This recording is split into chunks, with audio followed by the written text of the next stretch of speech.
Bismillahirrahmanirrahim. Assalamualaikum warahmatullahi wabarakatuh. Alhamdulillahi rabbil alamin.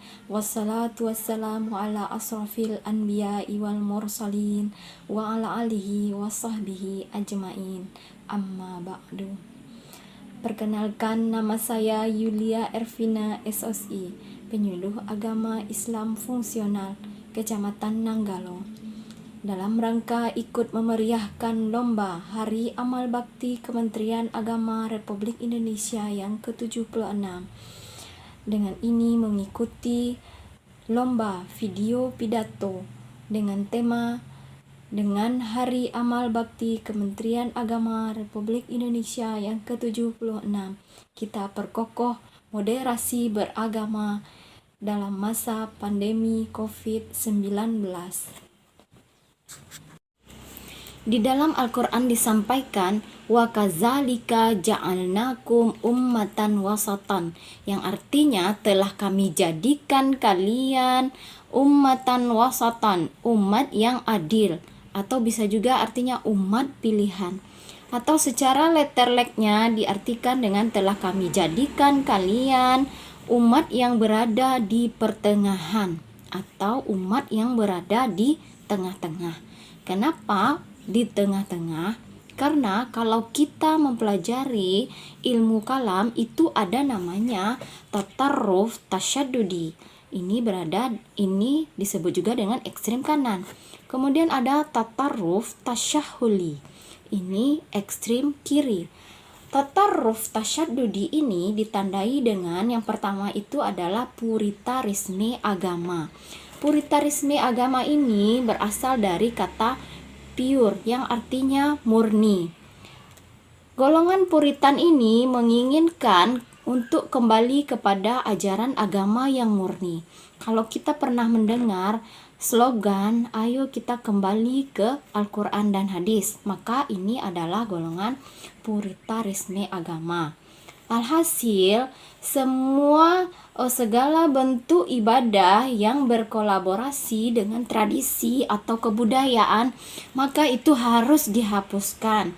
Contohnya, Maulid Nabi bid'ah, kemudian ziarah kubur bid'ah, sholat hajat bersama-sama itu bid'ah, tahlilan bid'ah. Nah, itu termasuk ke dalam kelompok puritarisme agama. Kemudian ada yang kedua, yaitu satu tingkat di atas puritarisme ini, yaitu fundamentalisme atau radikalisme. Fundamentalisme ini berasal dari kata fundamen yang artinya dasar. Sedangkan radikalisme ini berasal dari bahasa Latin, yaitu artinya redix, akar. Artinya adalah akar. Jadi, nah ini karakteristik si fundamentalisme dan si radikalisme ini adalah senang mengkafir-kafirkan.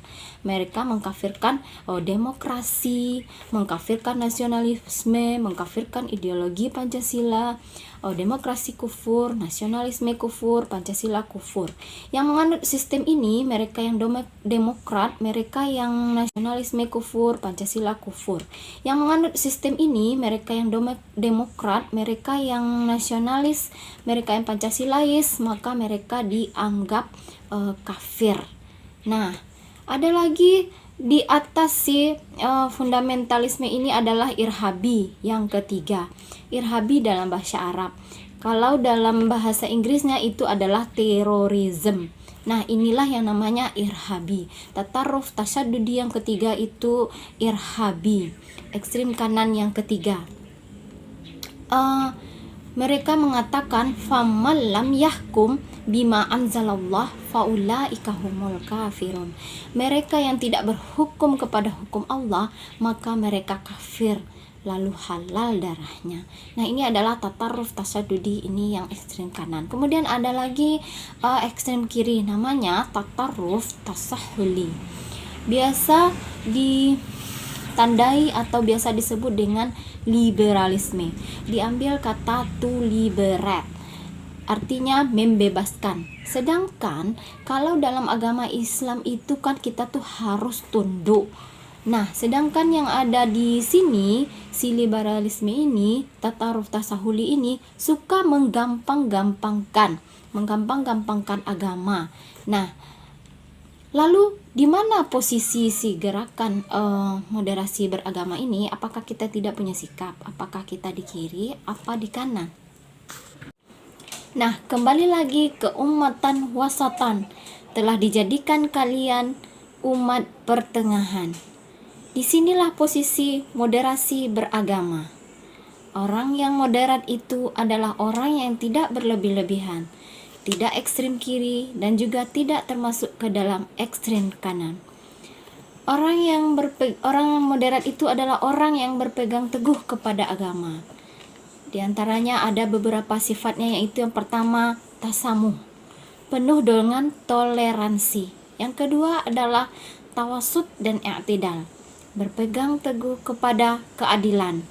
Kemudian yang ketiga ada tawazun, yang artinya seimbang. Makanya orang yang moderat itu ketika dia bertemu dengan orang lain, maka dirinya mudah sekali untuk tersenyum.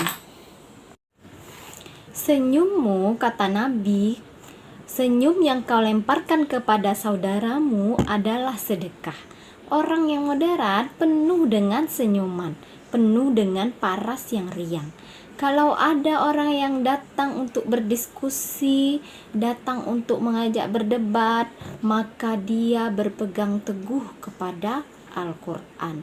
Kalaupun harus berdebat, maka berdebatlah dengan cara yang bermartabat. Berdebat dengan cara yang terbaik, dengan adab dan dengan akhlak. Moderasi beragama. Ilmu pengetahuan dan agama saling membutuhkan. Ilmu tanpa agama akan lumpuh. Agama tanpa ilmu akan buta.